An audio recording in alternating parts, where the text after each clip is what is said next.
Hello, Giants fans, and welcome to a new edition of the Valentine's Views podcast here on YouTube.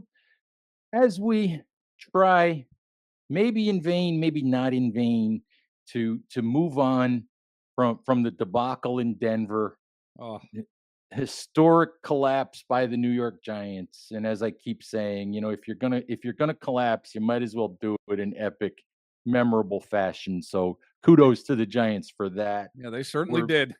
Yes, they did, and we're gonna turn our attention to the Philadelphia Eagles today, and back on the show for the second time in 3 weeks is Jeff Warren Honored. of Yes. Philadelphia Sports Table. Jeff, who is becoming one of our favorite guests Oh, quickly, and thank you. and so you So kind. know It you it's know great you to be know here, man. Great to be here. you know what we're gonna do, I think, Jeff, from now on? I think What? when it's Dallas week for the Giants, when it's Dallas week, I'm just gonna have you on so we can just talk about how much we dislike the Dallas fan base. That's perfect, Ed. Let's do it. That's perfect. Let's It do works it. it works for me. Yes. Talk about All how Dak right. Prescott can't get through the playoffs, yet he's been there for about 50 years now. We could Yeah. just rip into him. I'd love it. Yep. RJ Ochoa, who runs the Blogging the Boys site I on love SB RJ. Nation. Yep. Yeah, RJ's one of my favorite guys, and Yep. he and I get along really well, but I do manage to consistently remind him how many Super Bowls the Giants have won since the last time the Cowboys even sniffed one. Right. So Yep. Yep. Yep. so yeah, so he can say what he wants, but Right, but that's exactly. but that's what it always comes down to. And I used to be able to lord that over the Eagles too, but I can't do that anymore. Yeah, not you No, really no, can't, no. no, no, no, They're can't the do that. defending Super Bowl champions, but quite frankly, not really looking like it in various parts of this team when I know we're gonna get into it, so, All right. yeah. And with all of that preamble, let's get into it. And let's talk about we got to start with 2 weeks ago. Yeah, Most impressive performance by the Giants in a regular season game in a long, long time. And look, yes. there have been games over the years where the Giants have beaten the Eagles, but most of those games were end of season games. There was the Doug Peterson game where he played the third string quarterback, I think, at the end of a game. I think it was 2020 or 2021. Yeah, And, a game at the end of the season in week 18 when the Eagles are just, waiting for the playoffs and trying not to get anybody hurt. And those games don't count. Okay. They really don't count. This was the first time in a long time the Giants beat the Eagles in a really mid-season game that really meant something for both teams, and they did it convincingly. This was yeah. no fluke. It wasn't a couple of crazy bounces that went the Giants' way that led to a loss. This was really convincing, and it's a two-part question for you, Jeff. It's did the Eagles take the Giants for granted simply because of the way that they've dominated them?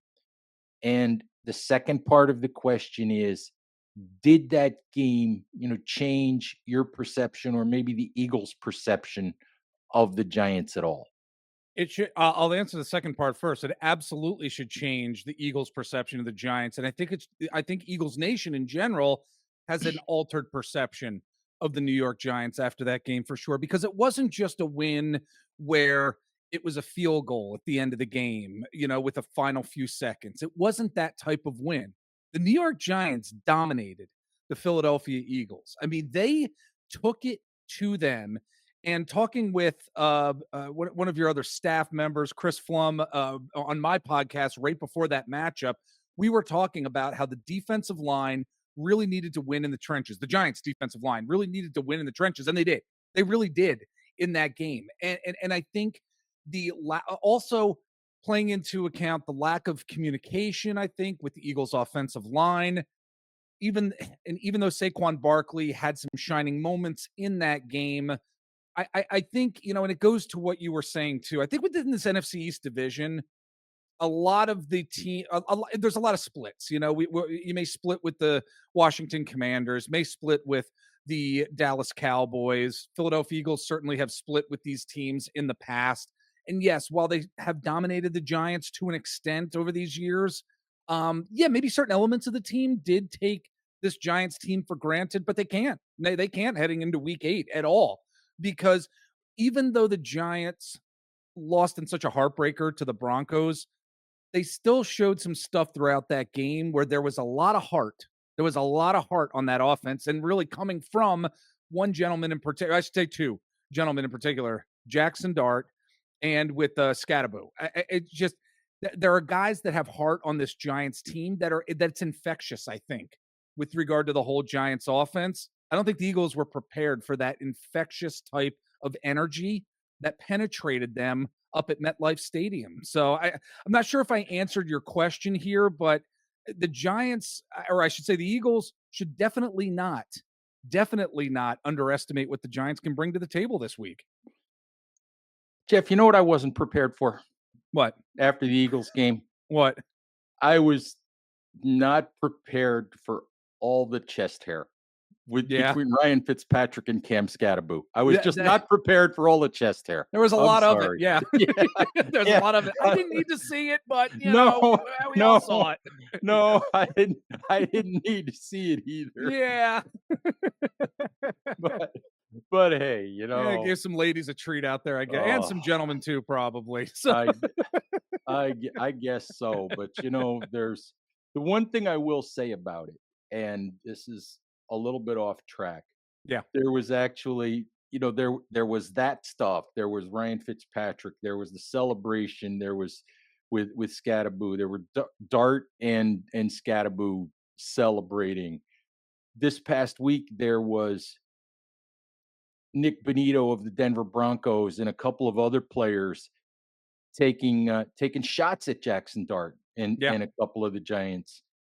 And first of all, it's been a long time since anybody cared enough about the Giants to bother to take shots. Right. And second of all, it's been a very long time since the Giants shot back. And Yes. Russell Wilson even shot back at Sean Payton.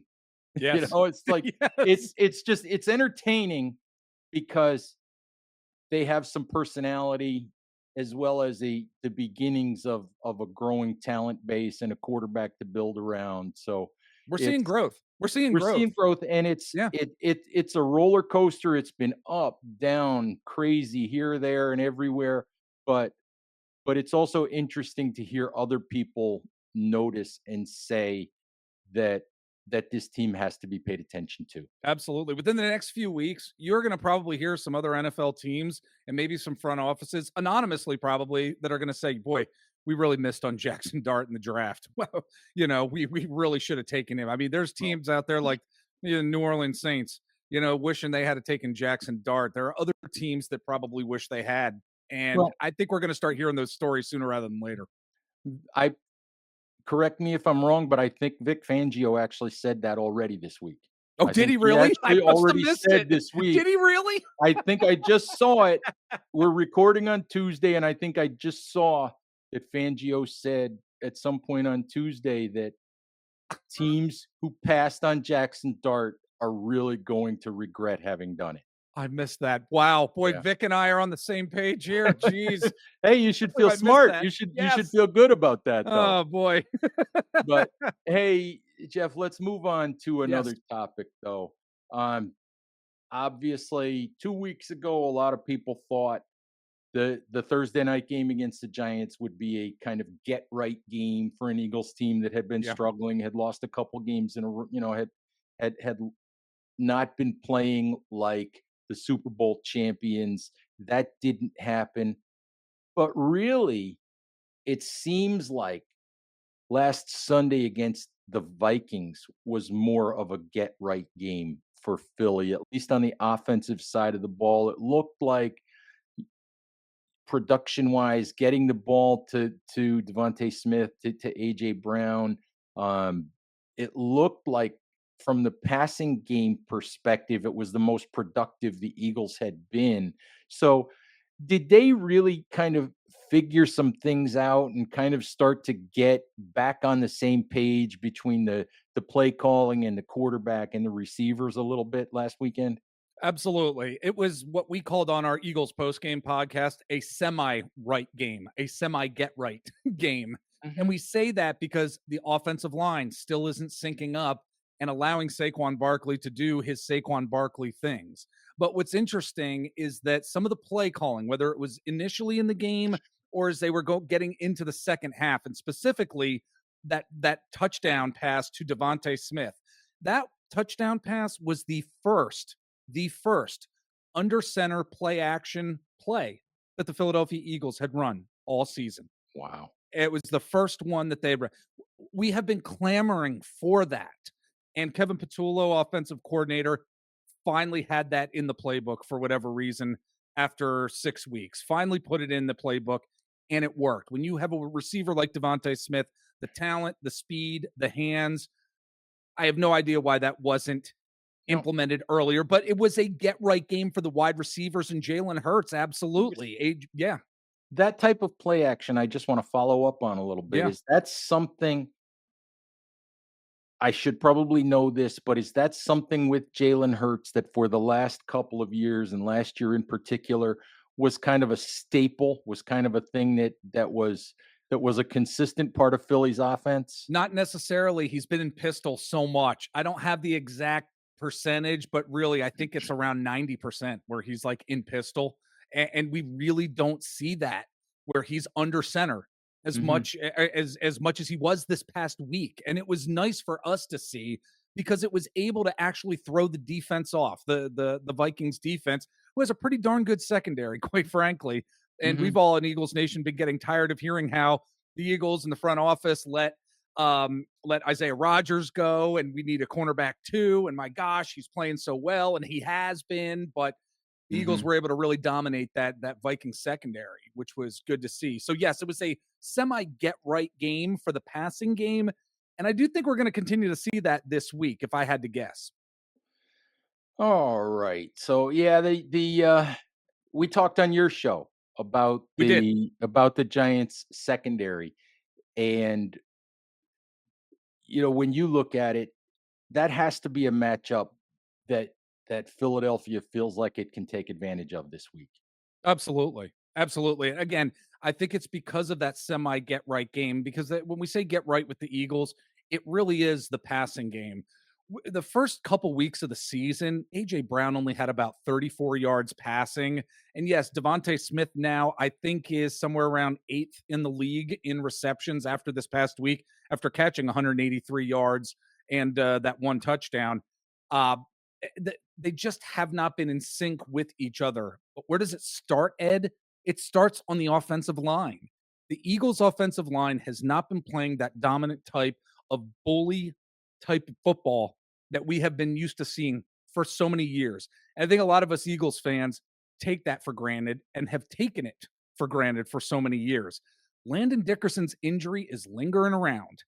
Cam Jurgens going out in the second quarter this past week against the Vikings, that really was where things just started to implode. And Kevin Patullo was asking him to do way too many things that he does not have the talent to do. Whether he's trying to block a defender who's playing three technique, it just was not working at all. And I'm hoping the Eagles are able to go back to the drawing board if Cam Jurgens is not playing this week. We still don't know with 100% certainty.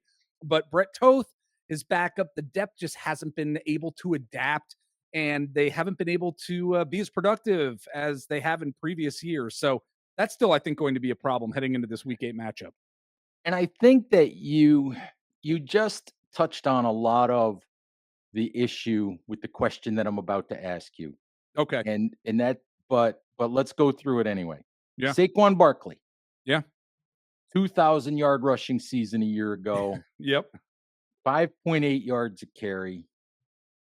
Saquon Barkley, it it looks like Saquon's running behind the Giants offensive line from It does. 2023 because Yes. look, he's averaging 3.3 yards a carry, Yep. 2.5 yards less than he averaged a year ago. On He's 113 carries, which is he's third in the league. I Yeah. don't have the numbers in front of me, but I do believe that he may be on pace to play 17 games and come in under 1,000 yards rushing.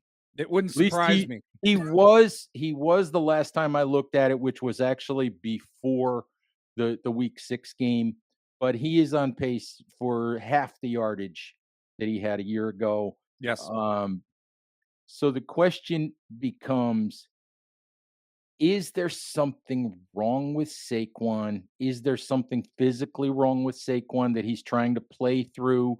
Is that part of it? Or is it really all just about opportunity and about those holes not being there? It's about the holes not being there. We have not seen this. I think Saquon Barkley is still Saquon Barkley. And look, I know that the preseason is the preseason, training camp is training camp, but we go back to that time and Saquon Barkley was doing all the Saquon Barkley things. And from a strength perspective, there were reports that, he actually looked even stronger than he was last year and even in previous seasons. And I don't think that just goes away when you start the season.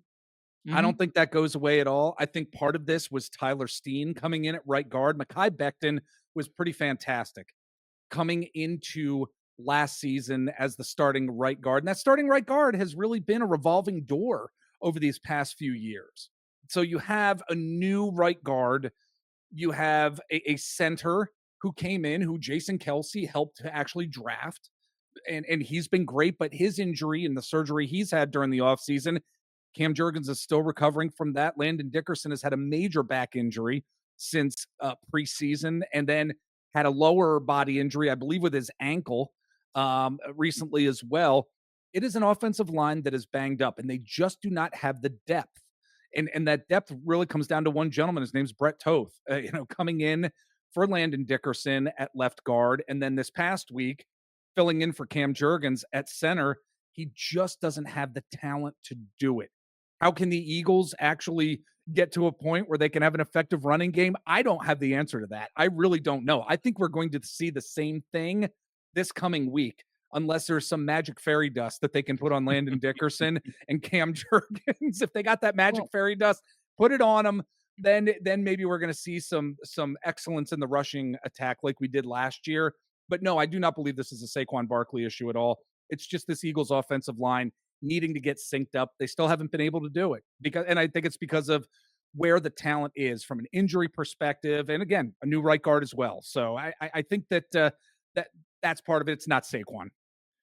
it's so interesting to talk about Saquon a little bit, with Yeah, what, on the Giants side with what we know about Saquon and the whole reason why I thought it was a great decision by Saquon to go to Philly and a great decision by Howie Roseman to go ahead and pay the money was because a running back like Saquon was a perfect finishing piece yes, for a team that was ready to win in a lot of other ways, and a perfect finishing piece for a team that had an offensive line that could take advantage of what Saquon does. Look, yeah, Saquon, we saw it for years with the New York Giants.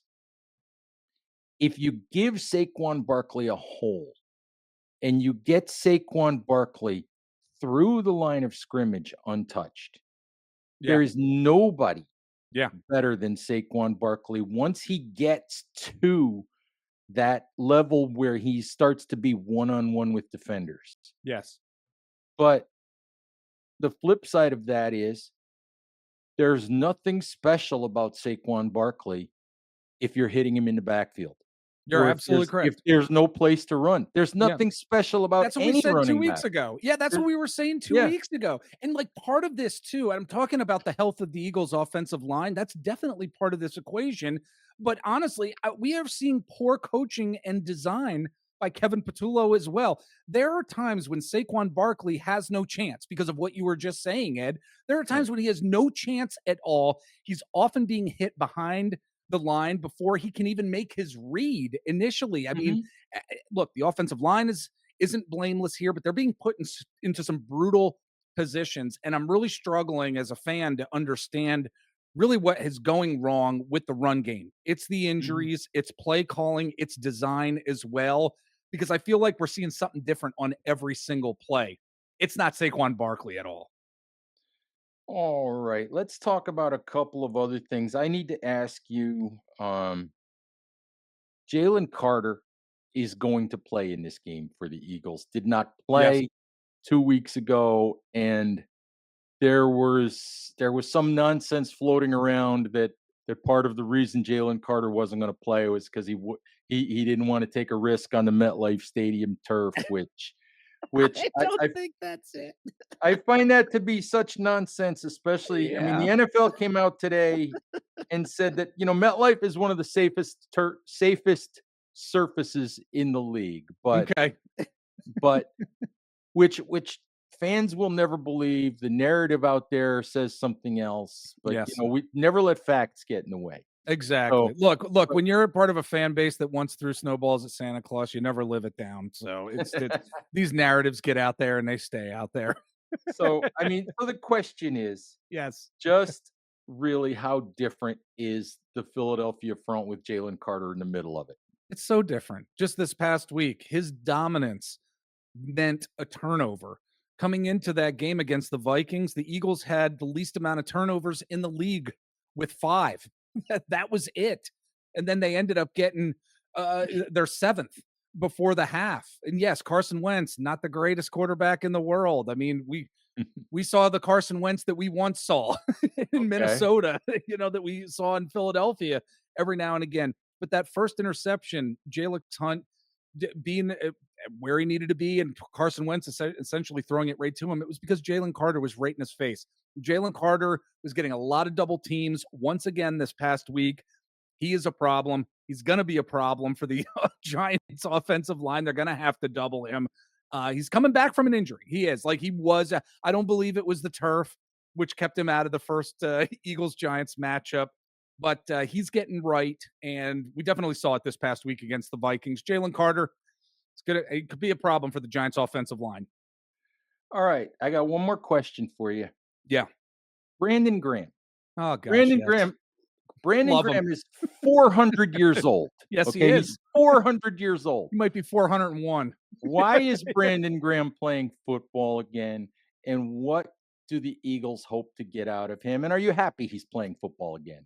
The Eagles are playing Brandon Graham and asking him to come back because they are desperate for a pass rusher. They are desperate for somebody to set the edge, which he does very, very well and had for many, many years.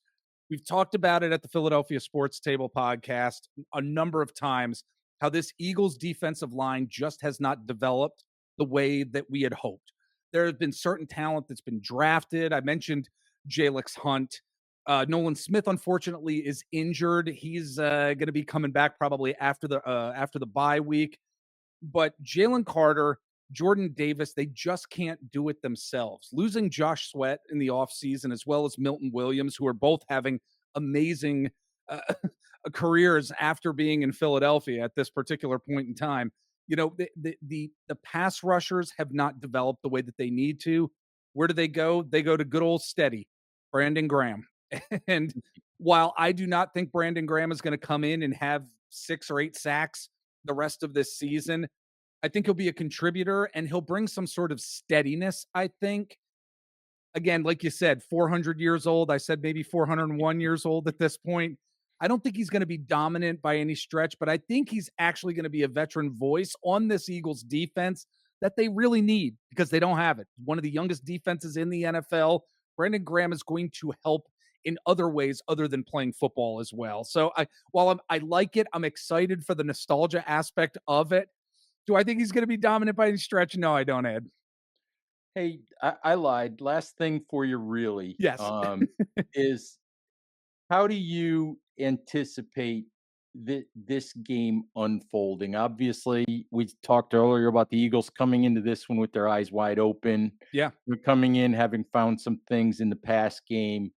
Um, how would you expect this game to be different than 2 weeks ago? It's a really good question. It's a good question because I think you do have a quarterback in Jalen Hurts who is serious about every single game that he plays. I think he was perhaps I don't think he was one of those players. If the Eagles had any players who underestimated the Giants coming into that first initial game, Jalen Hurts was not one of them at all. He is somebody who is continually working. He's trying to elevate his game to the next level every single game. I think with Jalen Hurts, a lot of what is going to happen with this game is going to rely on him. He needs to be a different type of quarterback than he was during the first matchup. And I think I see it unfolding as the Eagles are going to have to score first, uh, like they have been. It doesn't mean that it's going to be necessarily a win. I mean, it was great during the Vikings game. It was a 75-yard drive for a touchdown, and then after that, four straight 3 and outs. It was rough to watch. But there's a resiliency with this team, and there's a resiliency with the Eagles off or our defense as well. I think that resiliency, if it's there on defense, and if Jalen Hurts is able to keep the passing game where he had it this past week, that's how this game is going to unfold, at least for the Eagles. Now, the Giants, they have to have a bend but don't break type of defense. And I know we talked about on my podcast the Giants secondary. It's going to be a tall task for them going up against AJ Brown and Devontae Smith. And I can see Jalen Hurts really taking over the game. The first touchdown to AJ Brown, that is not the route. I do not believe that AJ Brown was supposed to run, but Jalen Hurts instituted a little something mid play there, told him you need to go on a go route now at this point. He did, and it's because of Jalen Hurts and what he sees. His vision has gotten so much better. So that's how I kind of see things playing out here. This isn't Homer. This isn't me, Homer, saying this because the Giants just kicked the Eagles' butts 2 weeks ago. I think the Eagles do win this game. I think being at Lincoln Financial Field is also an advantage in a division game like this. But I think it ends up being Jalen Hurts really taking over this game and the Eagles' defense being resilient. Well, look, I certainly can't be greedy. The Giants beat the Eagles once this year, And they beat and their butts. They and they really did. beat and they beat them. Yeah. They actually beat them. They didn't fluke into a win. Yep. Yep. So I can't be greedy, and it's hard to say that a team that's 2-5, the Giants aren't going to the playoffs anyway. The way things are shaping up, I think they've got like a 3% chance of making the playoffs, and that's Yeah. not happening. So weirdly, the Giants are playing with with a little bit of house money here There you on go. Sunday. Yes, So absolutely. I think it's gonna be an interesting matchup. These division matchups always are, Ed. always fun, Yes, and with the Giants, with the sort of newfound energy and newfound excitement around the Giants and all of that, they actually are fun. yeah, Because you're really curious to see from one week to the next, what the development is and which side of whether you're gonna be on the up part of the roller coaster or the down part. exactly, exactly, and that's what we want at the end of the day, right? We wanna watch fun football. That's what we want. There you go. All right. And Jeff, this was fun, just like it was fun a couple of weeks ago. Good times. Appreciate it. Giants fans, thank you as always for watching. Please like, share, and subscribe to support the channel. Stay safe out there, and we'll talk to you soon. Bye bye.